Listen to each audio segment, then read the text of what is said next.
Selamat berjumpa kembali Bapak Ibu Saudara-saudari umat beriman terkasih dalam Tuhan. Salam sehat berlimpah berkat.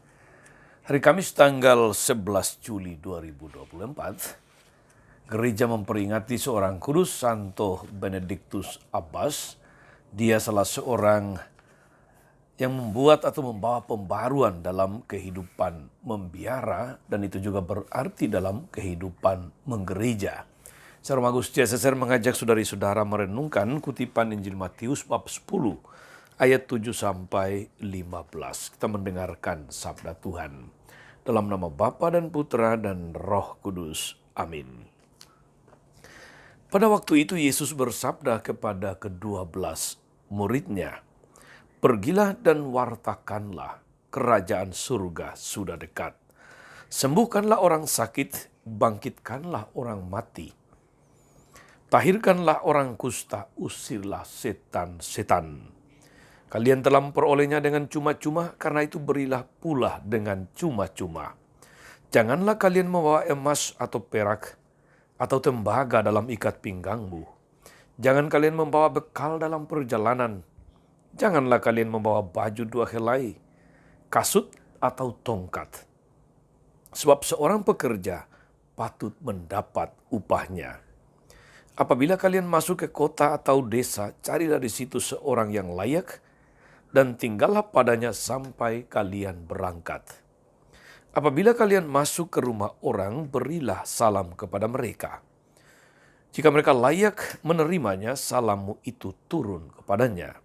Jika tidak, salammu itu kembali kepadamu.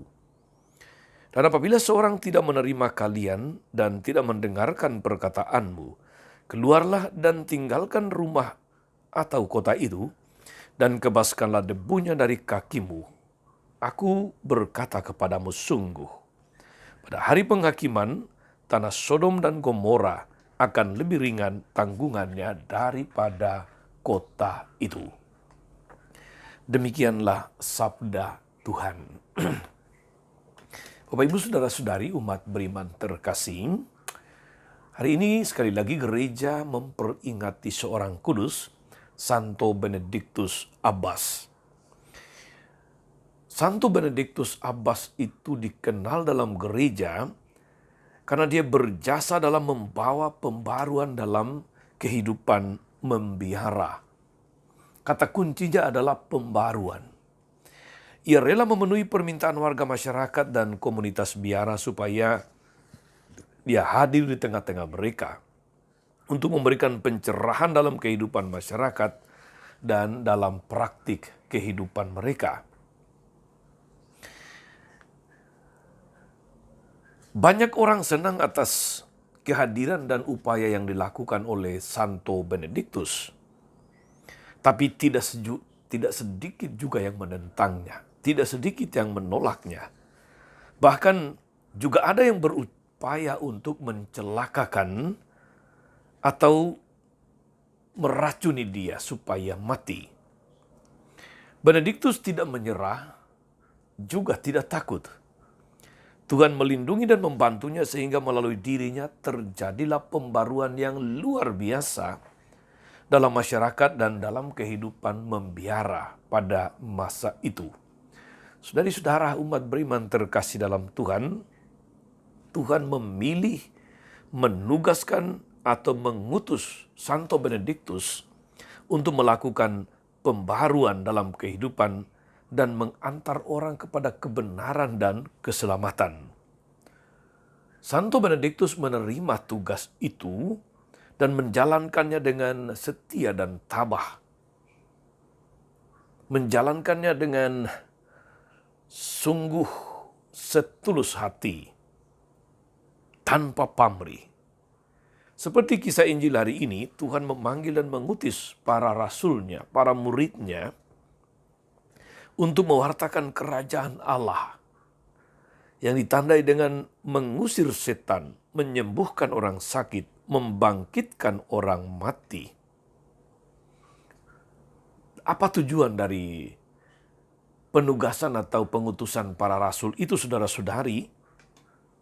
Kalau boleh saya simpulkan, tujuannya tentu adalah membarui wajah dunia.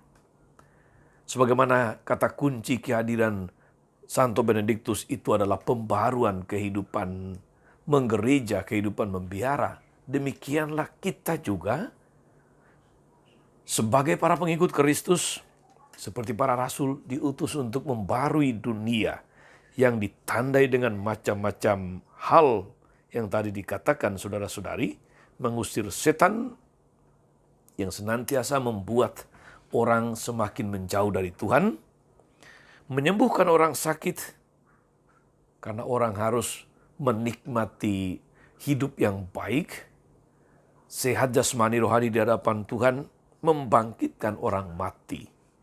Sebab tujuan dari tugas pewartaan para murid mewartakan kerajaan Allah untuk membawa orang kepada kehidupan, membawa orang kepada keselamatan. Jadi membarui wajah dunia dengan kehadiran para murid itu di tengah dunia. Dalam diri para murid saudara-saudari dan dalam diri Santo Benediktus tentu saja kita menemukan kesiapsediaan untuk diutus mewartakan kerajaan Allah dan membawa banyak orang kepada keselamatan. Kepada kita, Tuhan juga memanggil untuk ambil bagian dalam karya penyelamatannya, membarui wajah dunia. Tuhan juga menghendaki kesiapsediaan kita. Tentu kita siap dan bersedia, bahkan harus bersukacita, bergembira karena punya kesempatan melayani Tuhan dan sesama. Kita harus bergembira karena diberi waktu, diberi kesempatan, tapi juga jangan lupa diberi macam-macam talenta, berkat-berkat yang berguna untuk membarui dunia. Ingatlah apa yang dikatakan Yesus tadi, kamu telah diberi dengan cuma-cuma, maka berikanlah juga dengan cuma-cuma supaya tidak percuma. Selamat melayani hari ini saudara-saudari. Tuhan memberkati selalu. Jangan lupa untuk selalu bersaksi membarui wajah dunia. Tuhan memberkati kita semua. Amin.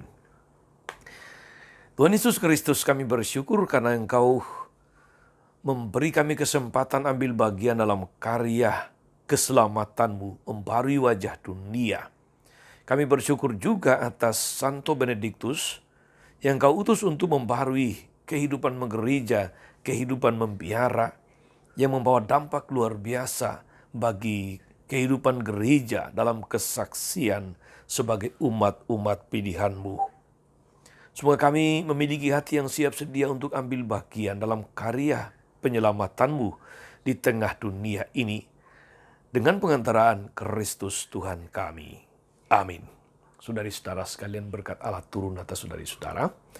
Atas mereka yang kita doakan atau kita janjikan doa mereka yang sakit dan menderita. Segala rencana karya pelayanan hari ini, Bapa dan Putra dan Roh Kudus. Amin. Tuhan memberkati kita semua. Jangan lupa like, subscribe, nyalakan lonceng notifikasinya. Salam 52, Tuhan memberkati.